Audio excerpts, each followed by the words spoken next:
majority of our commissioning contracts are through the mechanical subcontractor. Any tips on walking that line between the owner's best interests and the mechanical sub?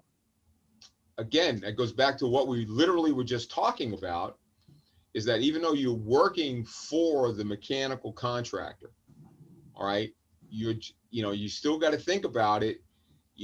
If he's done something wrong, or and what I mean by wrong, he's not installed something, he hasn't interlocked, he hasn't provided in accordance with the contract documents. Now, maybe I get that fine line that you're talking about. Would I go and run out immediately and go tell the owner that this is a problem?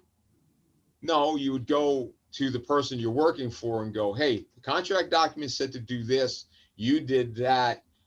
Did I miss something? Did you get direction and that's okay to do that? Because it doesn't meet the contract documents that I have that I'm supposed to commission on. Are you gonna, you have to go out and fix this because it's clearly you missed it. And you then at that point, you have to decide, do you want to keep working for this contractor if he's going to be doing nefarious things in a sense? And I realize that your bread and butter is working for these contractors, and I get that line, but again, it goes back to your own integrity.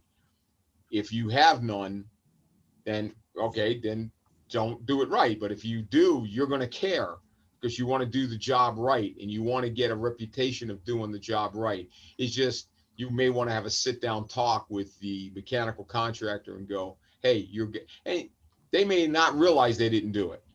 It doesn't, so you have to have that conversation and then make your decisions based on that.